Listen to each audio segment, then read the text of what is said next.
Hi, I'm Zuby, from Magic with Zuby, a proud member of the Gonna Geek Network.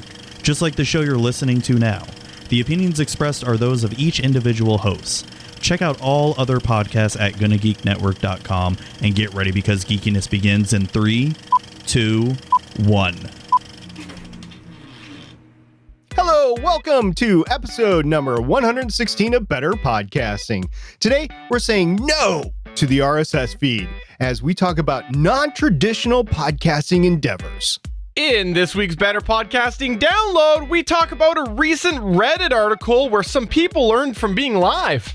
And finally, in this week's Better Podback, we take your feedback, including somebody who shares something with Steven. Lauren, start the show now. Welcome to Better Podcasting, a show where we talk about podcast tips, tools, and best practices to help you succeed with your podcast. What makes us different? Well, just like you, we podcast purely out of the love and fun of it. Podcasting is our hobby, and we recognize that it's yours too. We always encourage your questions and feedback, and you can find all of our contact information at betterpodcasting.com. Here's your hosts for the show, Stephen John Drew and Stargate Pioneer.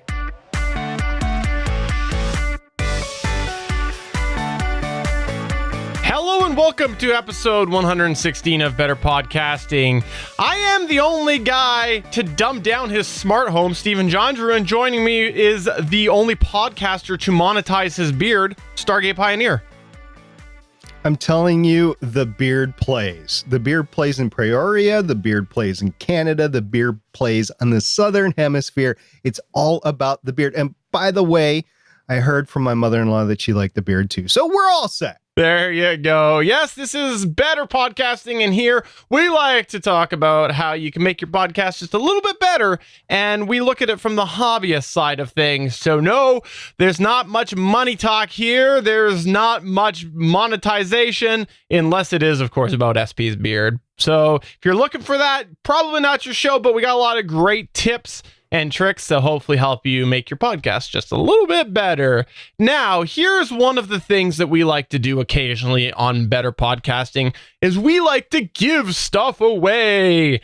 The reason why we like to give stuff away is because we do want to help you make your show a little bit better. And so we do choose items to occasionally give away, and we purchase them ourselves. And the most recent contest was indeed the giveaway of an Audio-Technica AT2005. Now, if you're not familiar with our show actually records on Wednesdays at 5 p.m. Pacific time. That's 8 p.m. Eastern time. So if you flip over your calendar, you'll notice that if you do the math, when we recorded this show, the contest isn't closed. So we won't have a winner today, but come back in a couple of weeks where we will announce that winner. But we do have some entries. We do have some entries that we want to go through. These were some of the more recent entries, and we thought that we would just go ahead and talk about them. We'll start off with one from a listener named Rebecca SP. Would you please read that out? Rebecca emails us and he says, "Hi, Stephen and SP, longtime listener, first time emailer. My favorite episode of Better Podcasting is actually 3 episodes. It was episodes 32 through 34, in which you talked about distribution and promotion. I found this series of episodes to be very helpful as I found social media and everything that comes with promoting a show a bit of a minefield. But this series helped me narrow down and identify the key areas I needed to focus on. I particularly like the advice on promoting to new listeners, not just your existing ones, in the hopes of simultaneously engaging with your current listeners, but also appealing to new potential ones too. Thank you both for helping beginners like myself." Well, we're very happy to, and it's something that we do look at it from our perspective. Like I said, we're hobbyist podcasters, so that's something that we absolutely think a little bit about starting the show and whatnot, and we went through some pains when we did that, and absolutely we're going to share those pains with you so that you don't have to have the same ones, and you can have some other ones. Really? You're wishing pains on other people? Everybody's going to have growing pains. Let's be honest. It's you know, we did that episode where we talked about the real deal of podcasting, and there are a lot of pains. There are a lot of pains. Yeah, there is realistic expectations, that's for sure. This next one is actually an audio submission. Do you listeners recognize this voice? Hey, SP and Stephen, it's Heather Welch from Sunshine and Power Cuts here. I just wanted to say that you guys are amazing, and I have been a fan of the show since August 2017, and that was my favorite moment, finding your show through a recommendation from Bandrew Scott when I began podcasting and wasn't sure about how to go about it. He said, "Have you listened to Better Podcasting?" I was like, "No, but I'll definitely check that out." And I did, and the best part about that whole thing was joining the live chat at geeks.live that day, and the warm welcome that I got on arrival was amazing, and connections in the live chat with other podcasters like Emily Prokop and your other audience members who I enjoy seeing each week in the live chat that I can catch Better Podcasting. I love that feature that I can watch the live stream of your recording of an episode because of the interaction with you guys too. And you always have amazing advice and experience to share with us. It's incredible value. And I said before that you guys are hobby podcasters, but you take it to a whole other level. Seeing the live stream helps me know that sometimes things don't go to plan, but it also gives me hope that maybe one day that if I keep working on it and trying to improve things, that I might be able to get to somewhere near the level that you guys are. So thank you so much for all that you do. This is an incredible competition that you're running. And yeah, keep doing amazing things in 2018, and I'll be right there with you. Heather, thank you very much for that submission. And there was an audio clip. We always mention that here on Better Podcasting. If you're going to send us something in, we encourage you to send your feedback in. You can send an audio, you can send a video, because we do have a full video show as well. You can find that at gonnageek.com. So absolutely, we always appreciate that, because let's be honest, SP, anytime it cannot be us talking is good.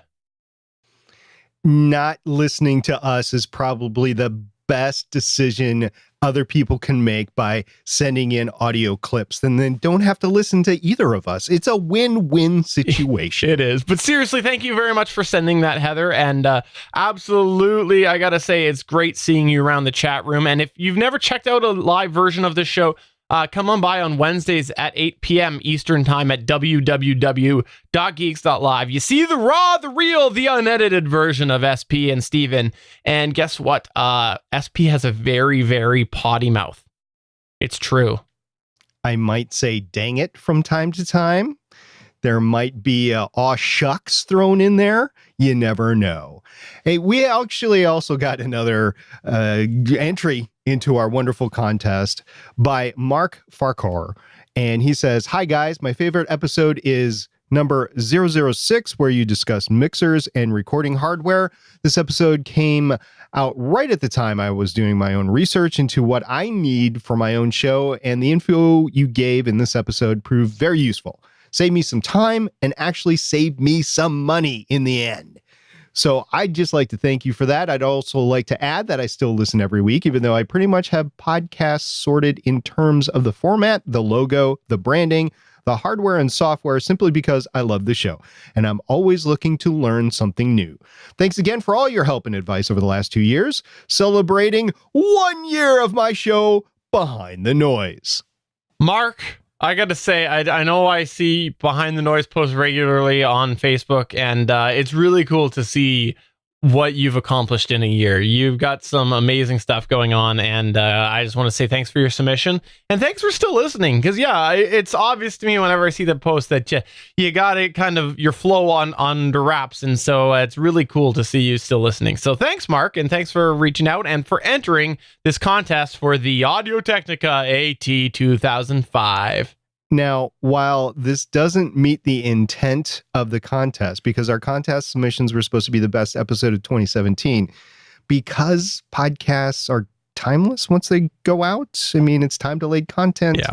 I'm going to bend the rules. I agree. And that's something that I you know what? Episode 6 was actually in the last year, because we recorded all of them in the last 2 weeks. All 115 episodes in the last 2 weeks. All of them were dropped. that might be why you're reducing your IQ points as you speak. Awesome. So we will follow up in a future episode with the giveaway. So sit tight on that, and you'll find out in future weeks. But let's just go ahead and move on to talk about non-traditional podcasting.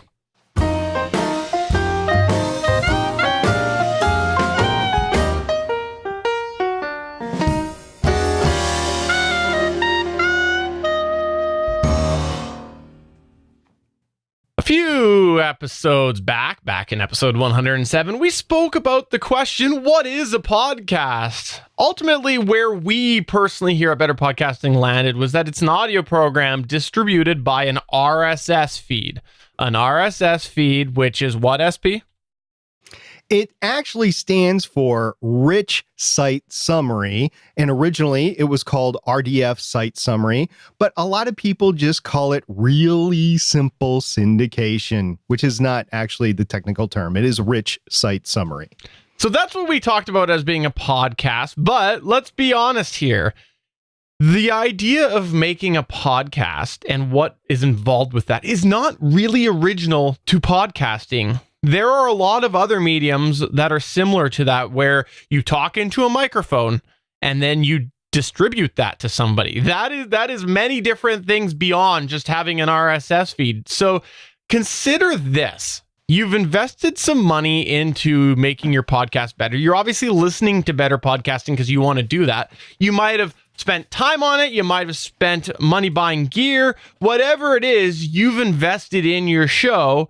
And have you really thought about, is there a way that you can use this knowledge and equipment beside podcasting? So today, we want to talk about what we're calling non-traditional podcasting, which, if we're being honest, is just basically similar ideas to podcasting or ways that you can use that to hopefully help your show as well. So we're going to run through some of these ideas, some considerations you might have, and also just some overall general thoughts about expanding from just podcasting. So the elephant in the room, what is it, SP? Ooh, we have a big elephant in the room, and that might be a video program. Not surprisingly, kind of like what we're doing right now.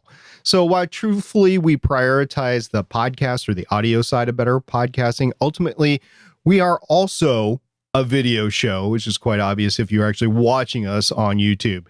As such, we would be remiss if we didn't talk about that side of things. So depending on your show, you might have the potential for an audience by adding a video component. Now, there's some video considerations, and we talked about this before, but we're just going to run down a few quick tips on this. So adding a video component can definitely be more difficult to edit and produce. Video editing is a whole other can of worms. Trust me on that. I just was doing that last night. And one that can be really hard to upkeep if you're not really passionate about it. So you have to deal with multiple camera angles, maybe switching consideration while recording, which is what Steven does. Video elements to make it pretty, like borders, and then recuing when you make a mistake. So things also to consider is, what image are you presenting? Are you in the studio? Are you out and about? Are you doing interviews? Are you doing on-site shooting locations? It's also less forgiving to edit audio or edit video than audio, because you can't just snip out a word. You have a whole video element to do that as well. You'd have to switch scenes to something else, maybe add in a picture of a tree, a boat, a car, a forest, something like that, if you want to dub over what you want to actually cut out. And then you're also going to have to consider how you're going to edit it, because you cannot edit video in Audacity or GarageBand. So most editing programs in the video side of things also cost a little bit more. So you're going to have to add a little bit budget to your editing process, which, I mean, we've talked about the video editing programs that we've used over time. So you can get away with something that's, I don't know, 40, 50, 80 bucks, something along that lines, but it's not free. It's going to cost you. So those are considerations. Now, Steven, if you're doing video, could you also consider perhaps doing a live show? Absolutely. Now, even though you're saying you do live streams with video, have you considered that you could also just do an audio only live stream? That's a whole other thought that you could think about going down. For example, there is a company called Mixler, there's a company called Spreaker, and there's this little startup website that recently got into some live streaming called Facebook Live. So I don't know if you've heard about them, but they're up and coming, so maybe just pay attention. I think they're the next big thing. And so you might want to think about doing a live stream. There are people who prefer only to check out live streams, even if it's full of errors. I'll tell you that on this show, if you've never checked it out live, we do regularly re-cue ourselves when we've made a mistake because we know we're going to have to edit that later, and then we want to kind of mask it in editing. So that happens, and people still come and check out our show. Our experience has definitely been that there are people who watch us live that probably don't subscribe elsewhere. I'll give you an example of that on the GonnaGeek.com show. My father-in-law actually regularly watches that show, but I believe he doesn't listen to any actual podcasts. And if he does, I'm pretty sure that I'm not on his subscription base. So just an example on how some people do check out live shows that might not listen to your podcast. So live is a really good way that you could possibly branch out to. We've also got on the Gonna Geek Network, one of our members, Chris Farrell. He used to do a solo news show. Now, this was a really interesting live testimonial there because what he did was he actually streamed his recording session. Now, the way his recording session worked, because he was just trying to get it out because it was news, was he essentially fixed it on the fly. So he'd talk about a news point, and if he made a mistake, he'd stop Audacity and he'd back it up and fix it right there. He streamed all of this live. So as you can imagine, somebody who's watching this is gonna look at that and go, oh, okay, yeah, there's a lot of errors because you're on a solo show. You can't just throw it over to each other when you need to get a glass of water, you need to do whatever. But he still had a lot of people check out his live shows. So very much an example on how you never know where you're going to be able to get that live audience. And it might just be somebody who can then convert over to podcasting. They might come over and they'll go, oh, wait, a podcast? Oh, I like this because, it's really inconvenient for me to come down and watch you every time that it's in the middle of dinner. I'll just subscribe to you later. So absolutely something to think about. Now, a couple considerations that we've got in regards to live is, number one, when it's out, it's out. If you go and you make a mistake or you flub your words and it comes off sounding totally wrong, you're playing it back and editing, you're going, wow, that's not what I meant. When it's live, it's out there. You never know. Someone could have recorded it, even if you've taken it down. So once it's out, it's out. Also, with the live show, there's this added pressure because people are watching. With a recorded show that's not live, you don't have that pressure. You know that you can just make it all better without anybody seeing it. So there is definitely a lot of pressure by adding live shows. As well, you might need to change your hosting skills and whatnot because of the fact that you're trying to present a live show and you want it to be at a little bit higher caliber than having to reset yourself and re-edit yourself every 30 seconds. That's not necessarily the most interesting thing in the world. And crutch words and stuff like that. And talking about pressure, if you got to go to the bathroom, a live show, you can't just get up and leave because if it's a solo show, nobody's going to watch that in an empty chair. So just be cognizant of that. By the way, there's other considerations to a live show. Are you going to have a live chat room or not? If you're going to have a live chat room, is it going to be part of your streaming platform already, or is it going to be an additional platform? Are there multiple places to chat maybe with your audience, depending on where you're streaming out to? And will you respond to commenters real time? Will you have somebody monitoring the chat for you, or will you go through the comments offline or in post-show mode so that their comments are still valid, but until you're over with your usual episode, you won't actually engage with the audience? And Stephen and I, just for FYI, we have this great opportunity where we're going back and forth and there's always somebody that's not talking, so we can engage with the chat room when the other person is talking. But if you're doing a solo show, you can't necessarily do that. And then also the final thing that I want to throw out there for a live show, beware of copywriting of streaming events. For instance, SpaceX, who just today launched a Falcon 9 from Florida. So if you want to live stream that, that's great, but just keep in mind that SpaceX or NASA or both might have the copyright on that, and they might actually take you down after the fact, especially if you're not a recognized news outlet. I mean, not all podcasters are. So that's just something to keep in mind. Another thing that you might want to think about doing is tutorials, how-tos, and other instructionals. Now, we mentioned it already. You've got equipment and skills. So what if you want to share that knowledge with people? You definitely already have a leg up versus somebody who is going and just getting into this by recording using their crummy little laptop microphone and someone who doesn't really know how to set the flow of a show and brainstorm a plan. So this is something where you actually are already ahead of your potentially competition because you're going through this plan. We talked before about how we have the Gonna Geek Gear channel, and we used to post similar videos to just the main Gonna Geek YouTube channel. Until recently, the majority of these videos were recorded using just our cell phones for the video and the audio equipment that we use for our podcast because it was right there. Now, yeah, in recent, a couple of us have started to branch out to use some lav mics and things like that and whatnot. But ultimately, we did these videos and we thought they were pretty decent videos because of the fact that we had this podcast gear. And here's a bonus. We definitely got some people coming over to the show because of it, right? Yeah, people are coming over. You know, I've started using a lav mic, as you were talking about in video.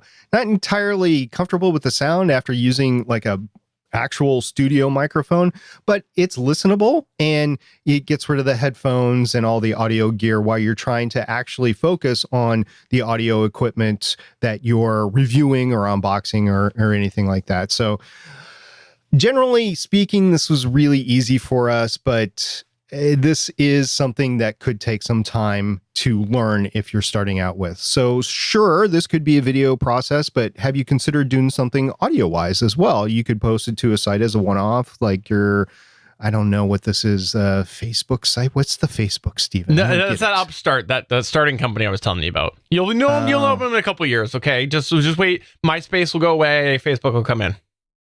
Whoa, wait a minute. MySpace is going away? Yeah, I know. By the way, for those of you who are listening to this show later, it is 2018. Facebook's long been around. This is a joke that we're making right now, so we never know when you're listening to the show. So there you go. Other thing you might want to check out is doing Twitch or other sort of related gameplays or playthroughs, because if you are a hobbyist, you probably have some other hobbies too, and maybe that is just something like gaming, and you you've got some audio equipment already. You might as well go ahead and use that. SP, I know that you yourself are an avid Twitch game streamer, right? I think out of the network, there are many, many examples of other podcasters that are Twitch or game streamers rather than me, but I will at least discuss it because between the two of us, I think I've watched more gameplays and Let's Plays than you have. So there are some elements that you need to consider. So what other video elements will you be bringing in? Are you going to show yourself in addition to the gameplay? Are you going to have to do a switching program like OBS or XSplit as well? Or are you using a video capture card? So there's different video elements that you have to think about this in addition to just streaming straight out to Twitch. So will you be recording in a different fashion than you are streaming, or will you do that all in one? So different considerations, and I'm not the expert on this, but my gut tells me it's always nice to have a backup. So it's always nice not to just stream out and rely on the platform to record. Your internet could go out, your power could go out, the company could have a server go down, and your gameplay could still be viable on your PC or your game station. So you want to have that backed up. I'll give you a couple examples of what I'm talking about.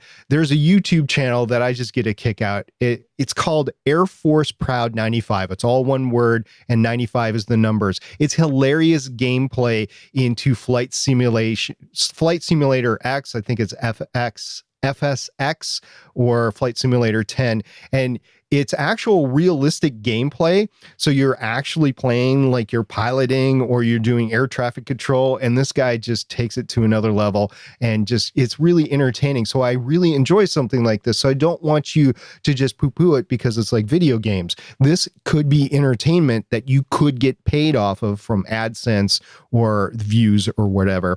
Another example, I like watching cutscenes of video games because I don't have a ton of time to play a lot of video games. I mean, I've been trying to play through Mass Effect for years now.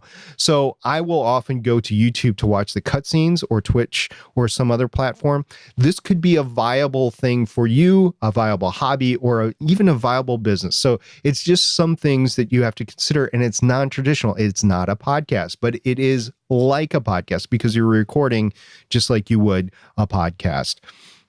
There are also highly produced series content out there, and I've been suckered into this whole called live aboard sailing YouTube channels recently. I don't know if it's because it's the winter in North America and I'm pining for more tropical environments, or if I have a desire to quit my job and just go live on a sailboat and sail the world. I don't know, but it is a definite niche that is combining a lot of various elements. It's DIY or do it yourself because a lot of these people are trying to do it on the cheap. It's adventure. It's entertainment watching this stuff.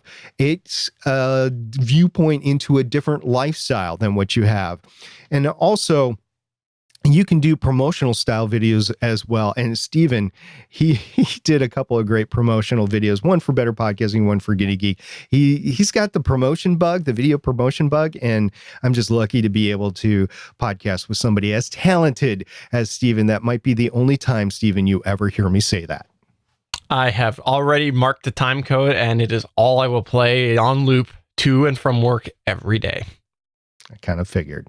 All right, SP, you got to tell me a little bit about the video set-top box apps. I know you did a little bit of research on this one, and I actually honestly hadn't thought about it when we started to build this doc. So very, very good thought on it. Yeah, you can take your content and put it on a video set-top box. And by that, I'm talking like Roku or Xbox or Fire TV Stick. Now, I know particularly Roku has a way that you can just throw your normal podcast or your normal video stream out there. And if you want that information, we can give it to you. It's a development website via Roku. And one of our associates that you just had this week on Gonna Geek, Suncast, he actually went through the development to get a GFQ network app on Roku. Now, I can't imagine there'd be a ton of views through that right now, but who knows, when you add some sort of the artificial intelligence, the home automation that we're talking about, that might become more and more viable down the road when you start combining elements. So don't poo-poo it right now. Down the road, it actually might pick up. So this is just another example of non-traditional podcasting, which might be on the horizon to envelop your content even more. And finally, here's one that's pretty new and one that you might have a bit of a narrow niche, but how about the Amazon Echo news flashes? For those of you who aren't familiar with that, Amazon does have a device that is a voice assistant, and if you have one of those, mute right now, because I'm going to say it, because if you're not familiar what an Amazon Echo is, you might have heard of it as an Alexa. Okay, I won't say it again, but that is something that a lot of people are getting into right now, and one of the ways that people use it often is by doing a news flash every morning. And what they end up doing is essentially get a bunch of information every morning or later in the afternoon or whatever it is, and so you could record similar things to that.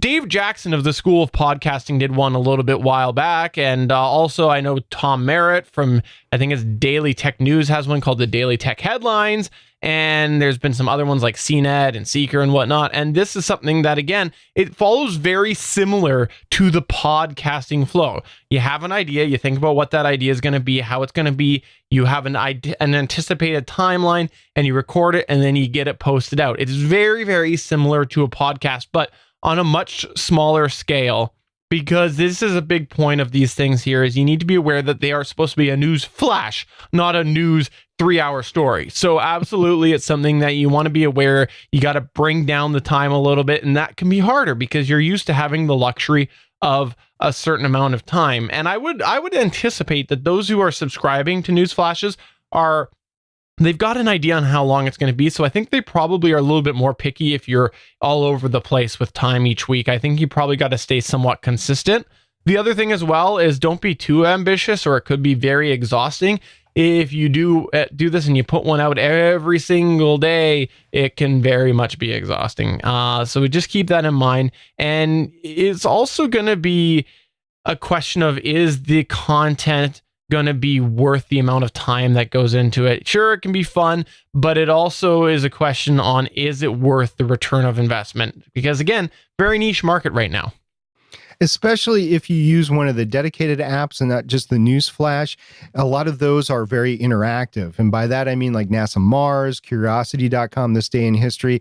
You can ask question after question or keep some content rolling over time.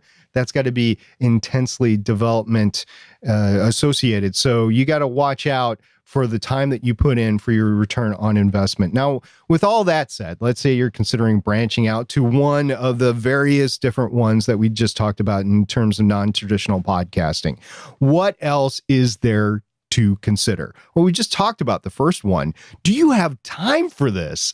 I mean, example, a video show is definitely more time consuming than an audio show, and live shows, I have to, so when I'm doing my live show, I actually sit down an hour and a half before shows start just to make sure that I get the streams ready, to make sure the content is right there, because you can't stop. I mean, you can, but you try not to stop in the middle and figure content out. All that has to be done ahead of time. So that takes time, and it's more time than it would take perhaps if you're just sitting down to record later on in the day when you don't have to worry about activating those streams. So if you do have time, how do you decide some things, Stephen? Well, I would start with what's the easiest for you. It might be a good idea to figure out what is going to be the easiest for you particularly. Example, a live stream is relatively easy to set up. However, somebody might find that they're not very good thinking on their feet, and so something more produced like an Amazon Echo Cast might end up, newsflash, might end up being more their jam, so to speak, because they have the luxury of editing. So it really depends what is most easy for you, and that's what I would ask. Now, the other thing as well is on the money front, can you afford to do this? You might have to buy something in order to get into these. To do live, you might need to buy a Mixler or a Spreaker account. You might have to buy a camera if you want to do video, or you might need to buy some other piece of software, because you keep in mind, even some of those pieces of software that have capability of doing video are technically paid. You also have to look into, has your audience expressed interest in any of those platforms or any of those processes or any of those products before?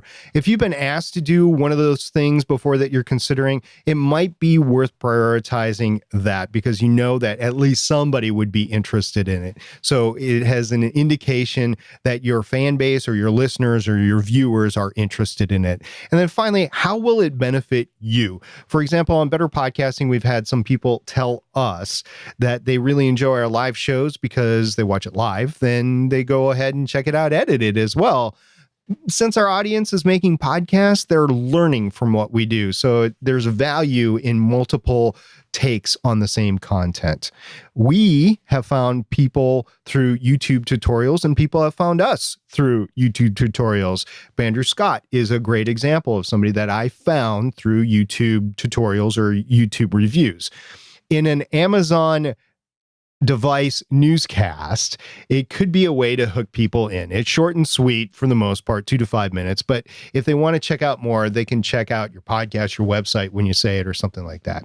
And then adding more quality content boosts your resume. It's experience, and more experience can help you be a better presenter, and it could be a better podcaster experience as well. And it gives you credibility, especially if you do it right. So no matter what it is, it's always good to reference back to your podcast when you do it. The person listening to your live stream or watching you on your how-to tutorial may have no idea that you have a podcast unless you talk about that's the key thing, cross promotion in your own products. Absolutely. So there you go. We talked about some non-traditional podcasting endeavors, and we want to know, do you have anything that you do? Please do get in touch with us through any of the ways. You can go ahead and you can tweet us at BetterPod. You can go ahead and find us at facebook.com/betterpodcasting or email podcast@betterpodcasting.com. Let us know what sort of endeavors have you gone down, and let us know if there's something that we missed. We'll definitely follow up on a future show. But let's go ahead and move on to our download. Welcome to this week's Better Podcasting Download.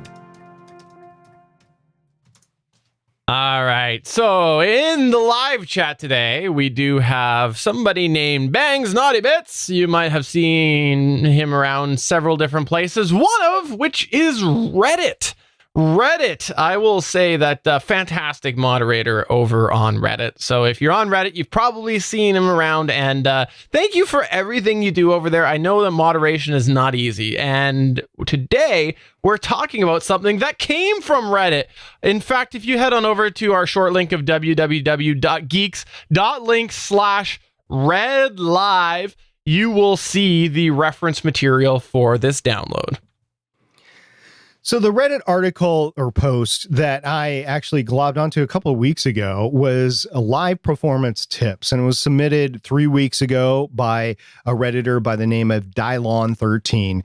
And they did a podcast live on stage, and they wrote a little article on what they learned.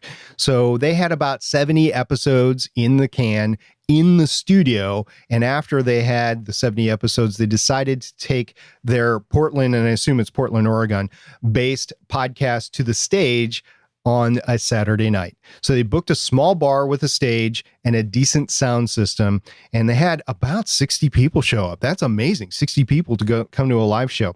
So they basically packed the house, that they said in the article here, and they wanted to impart a few things that they learned from the experience and some tips for anyone else who's considering to doing this. So the first tip that we're talking about, and I think there's about 9, maybe 10 of them here, is to tailor your live episode for the crowd in attendance, not for the listeners online.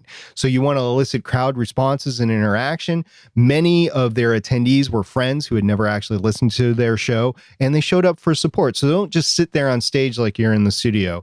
Unless you're famous, people will get bored. And to this effect, I will say that this is exactly what happens to all of the live podcast panels that I have participated in. What happens is we cater it not because we're recording it, but we cater it to the audience that's there. Otherwise, they're going to get bored, and it's just not going to be as effective as it is if you actually cater to them. So that's something to keep into consideration. You're catering to the audience, not to the recording afterwards. They also pointed out that callbacks can be helpful, and don't make your live event 100% brand new stuff. Even if you think you might be regurgitating old gags, your audience will really appreciate the references. Now, I absolutely agree with this, because when you think about that first part that they said, you want to speak to the crowd, but what about the existing audience base that you might have listening? You don't want to ignore them. And so that's a great way to include them. What a fantastic way to balance it out there is callbacks. Now, speaking of callbacks or backs and feedback and other sort of sound terms and whatnot, how about getting a sound man to monitor volume levels? I totally agree with this point here. And just from the panel footage and whatnot that I've seen over the last few years with the Gonna Geek show, that there has been some that were phenomenal sound right away, some that we had to enhance, all because there was not a, quote, sound man. That's what they said. I'm going to say sound person and be all inclusive here on the show. I think just get a sound person to monitor levels, because you never know when that cable is suddenly going to go unplugged. Oh, that I guess I see. So a couple of things on that. I'll just hit it home. I have talked about this in my lessons learned that it was always great to have an audio producer or video producer or whatever with you as you're trying to tape this or record it. That's always great. And oh, by the way, Stephen, your brother actually has done this in the past, and I've seen it done with your brother, and the end result turned out much, much better because he was there. So I just wanted to make sure that I nailed that point home. So this is another point that they had is many people recommended miking the crowd, but they didn't. It was too difficult to set up a mic that would go to tape, but not through the house PA system. We still picked up plenty of reaction audio with the stage microphones. This is something I've gone back and forth with personally as I'm doing these live events, and I think I'm leaning towards actually miking up the crowd because it could end up being a backup recording as well. So at least you have some audio from it. So if you have something spectacular to happen, that you will at least have that snippet no matter what happens with your microphones on stage. So I would lean towards actually miking the crowd, but you're going to pick up the crowd from your microphones. You're not in a studio. You're not in a soundproof environment. There's some sound that's going to get through. Especially if you're using cameras with condenser microphones, you're going to pick up some sound from the audience. Now, they pointed out that their event was a free event, and even though they packed the house with fans and friends, there was still some foot traffic and regular customers who weren't really interested in the podcast. And because of this, the chatter in the back of the room was a little bit annoying, and they probably said the same thing about them. So unless you're charging a cover, you got to be aware that not everybody there is going to care. So that's the bottom line of that point. That's a good point because every panel that I've done, people have wanted to be there. So I haven't been out in the open in some mall or something trying to hawk my podcast wares to people as they're passing by. Don't you hate that during the holidays, with those little kiosks in the middle of the mall? They're like, hey, sir, you want to try this perfume? No, I'm a guy. I don't want any perfume. Get away from me. They also pointed out as well that intermission is a good thing, that their entire show ran about an hour and a half, and that's a long time to sit in a bar with only one thing to drink. So they had a 5-minute break twice to change segments in the show and sort of just replenish, use the bathroom, all that stuff. And I agree, if you're going to be doing something in one long sitting in a public venue, it's different. It's hotter. It is warmer. You're probably talking a little bit differently, and just trying to keep your presence up just uses more energy. So it's a lot more exhausting than sitting behind a mic and not having the luxury of just taking a few second break here and there. So absolutely, an intermission is a great idea. Yeah, don't forget to tip your waitress. And also, I got to say, these 2.5, 3-hour movies, they're just too long for me. I'm definitely going to look at watching more movies at home rather than in the theater where I can't go to the bathroom and get a good drink within the entire time or miss some of the movie. It's not right. That's not right. Okay, we recorded our video on an iPhone, on a tripod, taped down on a table in the middle of the room. Our audio was strictly off the mixer. We dubbed over the video with the mixer audio in post-production. It looks good and sounds great. I gotta say, that's exactly what I do when I do panels. I'll get 2 or 3 camera angles, maybe one pointed at the crowd and 2 pointed at the speaker or at the panel, and then try to get as many audio sources as possible, because there's no way that you're going to duplicate it. There's no way you're going to go back and re-record it. So just get as much as you can, and that way you at least have some backups in different stages so that you can use that if you need to.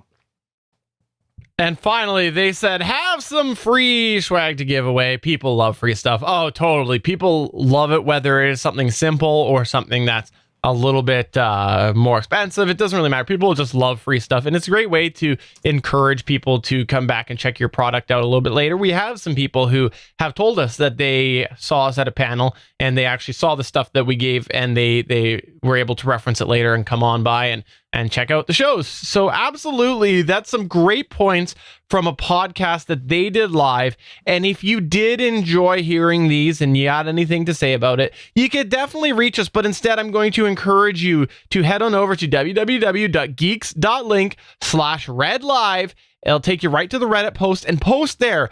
Let them know this was posted by Dylon13, and please let Dylon13 know that you enjoy the content and that you think that it is a very, very helpful piece of information that they posted, and ask questions over there. I encourage you, head on over to Reddit, and while you're over there, say hi to Bang's Naughty Bits. He definitely is a great moderator over there in the podcast subreddit. So thank you very much, Bang's Naughty Bits. In the meantime, it's time to talk about our feedback that we've gotten from our show.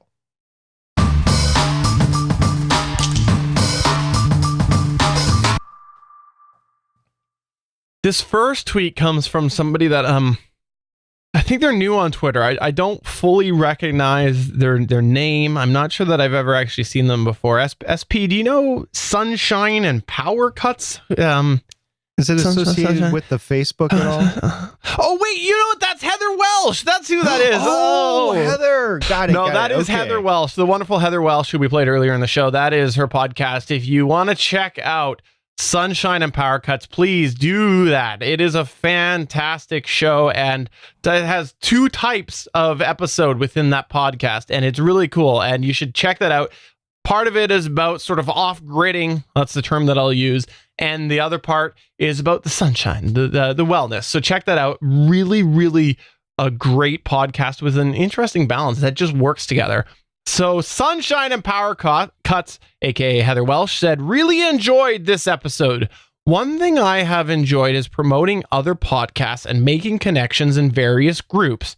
I'm incredibly grateful for promotion that other people have done for my show too, via shout outs on their shows. Oh, I see what you did there. You got a shout out on this show. Well done, Heather. Well done. Now, Flash and Harley at Tomorrow's Legends on Twitter said, we use Vistaprint for everything too, Stephen John Drew. I'll have to send some pics. They're cheap in cost and mostly decent quality. This is in response to our promotion episode, which was last episode, Better Podcasting number 115, in which we talked about Vistaprint as a way to produce goods to give away in promotions. Yeah. And not that we're sponsored or anything, but I will say that they've treated me very well. And yeah, there's been a couple of errors before, but they've made it right, and I've gotten quite a bit from them. So it's easy for me to talk about them. We got an email from Johnny Pennington, and Johnny Pennington said the following. Hey guys, Happy New Year. In one of your last couple of Better Podcasting shows last year, SP made the request that if any one of your billions of listeners and viewers, that's Carl Sagan, by the way, billions, had some ideas for show topics to let you know. I may come up with a few more ideas down the line, as I'm sure others will also. But for right now, I do have 2 ideas that you might consider. The first is for you to give recommendations for the best and most needed plugins for podcasting, along with the whys and the hows. My other recommendation is about soundboards. I'm aware of Boss Jock Studio and Soundbite, and I know others are available. I'd like not only your thoughts about using them, but perhaps a demonstration tutorial on the basics of using them and getting the most out of them. The tutorial may not fit into your Better Podcasting format, and if not, perhaps it could be produced for your Gonna Geek Gear site on YouTube. Along with your unboxing and review videos on the Gonna Geek Gear site, I believe tutorials on that site would be of tremendous value to your listeners and viewers. Along with your zillions, wow, just in reading this email, we've gone from billions to zillions, wow, of listeners and viewers, your audience keeps growing by the second. We are all looking forward to your new shows in 2018, 2019, 2020, etc., etc., etc. Lots of luck, Johnny Pennington. Johnny, let me just tell you this, that this show actually didn't even happen in 2018. We're actually time travelers, and so we actually recorded these back in 2004. So this is just from the past. So I'm podcasting since 2004. I'm sorry, it just didn't work out. So I'm not going to podcast in 2018, 2019, or 2020 because it's just from the past. We're time travelers. Well, as we talked about before with time dilation around black holes and interstellar sort of stuff, you can have that. Interstellar was not that bad of a movie. I wish it would have ended a little bit better, but yeah, it's not that bad of a movie. Moving on to YouTube. Oh, by the way, let's back up. This is great advice and great suggestions to us. Tutorials on our YouTube channel. That's actually going to be something that is coming. I can't promise it in 2018, although it's early in 2018, you should be able to get to it. But there's a couple of tutorial series that I want to do for our Gonna Geek Gear channel. Just haven't had the time to do it. We've actually got a schedule now. And as long as I can kind of stay to that schedule, Stephen as well, that we will be getting more and more valuable content out on Gonna Geek Gear than anything else. So just stay tuned for that and we'll see how that goes. So great ideas about the Boss Jock Studio, the soundboards, as you will.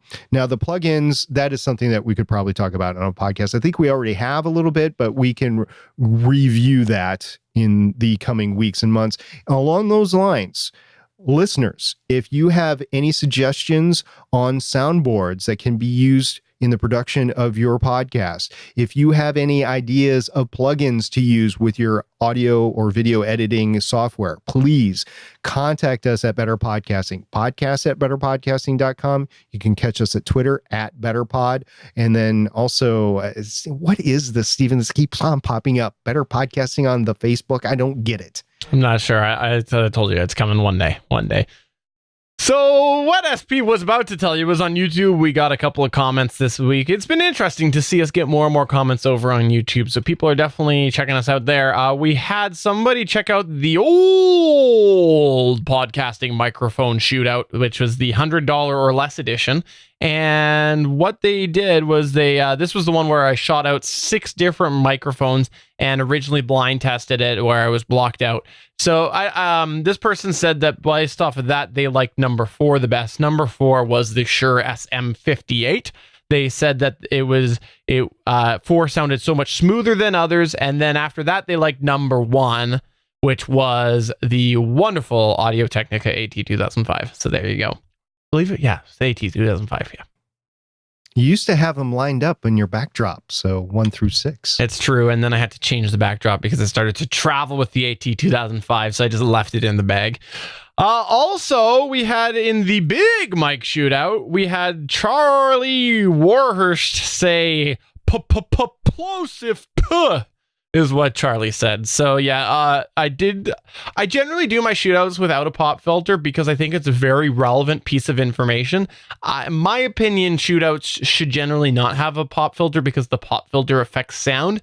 Some people have more poppy voices than others. Some people like one type of pop filter different than another. And so I think that it's definitely something that, in my opinion, without a pop filter is the way to go because it also shows you how plosive-y they are. And that should be a consideration, in my opinion, whether or not a microphone is plosive-y or not. Because if you got 2 mics that sound very similar and one's plosive-y and one's not, why would you choose the one that is plosive-y? So there you go. Now, SP, I will have a question for you. Quest. Have you had any experience recently with pop filters? Wow. I had been using that Electro Voice RE320 with the pop filter on it for so long that I went to the Rode Procaster and I've been having plosive issues with it. And also I hit my microphone from time to time, but I'd been using the windscreen, the dedicated windscreen that you can buy for the Rode Procaster. And I thought, there is a kind of a DIY solution to adapt the pop filter from the RE320 onto the Rode Procaster. So I thought maybe it's time to do that. So I did. And it's on the Rode Procaster right now. And I hope that it's going to sound a little bit better. So definitely different from the windscreen. And if I use the microphone bearer to be different as well. By the way, the key to getting the pop filter from the RE320, which you can find at bswusa.com, onto the Rode Procaster is to go from the little screw that they give you to a longer screw. And that way it will help reach the circumference of the Rode Procaster, because the Rode is just a little bit bigger. The other difference between the two is the fact that it is a little bit longer reach on the Rode Procaster, so the pop filter sits closer to the microphone, so it might not be as effective as it is on the RE320. And they also sell one that is for the RE20 and RE27 as well. So we'll see what this sounds like in post. We'll see if the plosive issue that I've been having with the Rode Procaster is taken care of, and if not, I will continue to dial this in for sound, but that might be a deal breaker for me to go back to the Electro Voice RE320. We'll see. Yeah, I'm looking forward to seeing it post, and I won't comment now based off of the live stream because I've only heard it in live. So there you go. That is our Better Podback from this week. If you got something that you want to say to us, please get in touch with us through any of the ways that we mentioned. We're always looking for your feedback, and you never know what type of episode it's going to craft in the future. So please do get in touch with us. We love getting your feedback. I do want to cycle back on something here. As I mentioned before, when we do record this, we do stream live to geeks.live, and we do have that live chat room. And as I mentioned, we do have the wonderful moderator from Reddit in Bangs Naughty Bits in the chat. And one of Bangs Naughty Bits comments was Encore 100 is currently $60 on Amazon. In this past couple of weeks, there's been a few different threads that I've been a part of that him and I both have been talking about the Encore 100. And I got to say, the Encore 100, I really like it. Obviously, we like the AT2005 because of its versatility and whatnot, but the Encore 100, if you pay attention, yes, it's on sale for $60 right now. Sometimes I think it comes on for a 2 for if you need a couple for, I think it's like 2 for $100. But in any case, $60 is a steal of deal on Amazon.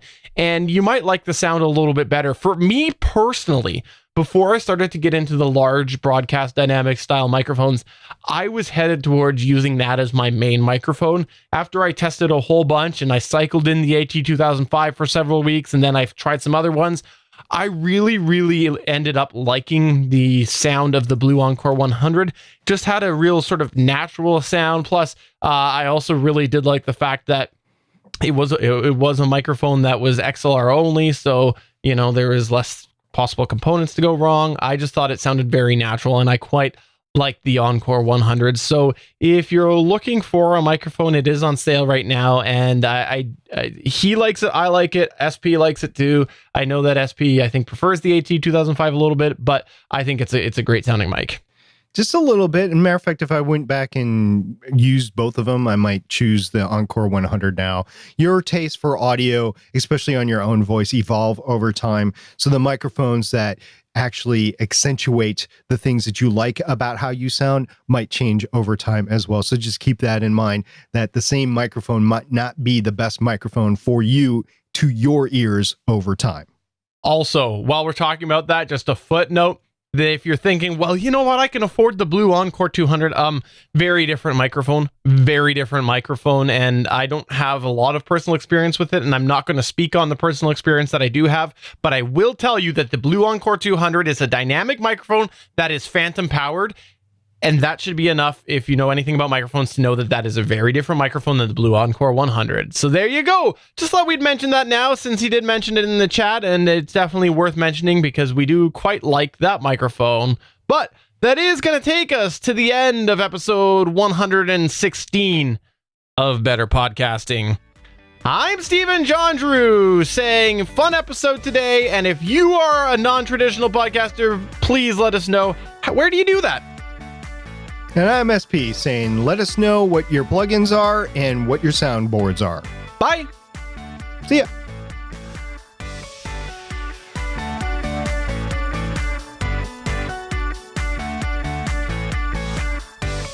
Thank you for listening to another episode of Better Podcasting. We want to hear from you. You can find all of our contact information at betterpodcasting.com. If you like the show, please consider giving us a 5-star review in iTunes. We encourage you to check out all of the other geeky podcasts available at GonnaGeekNetwork.com. This has been a Gonna Geek production. Thanks for listening, and we will see you again next week.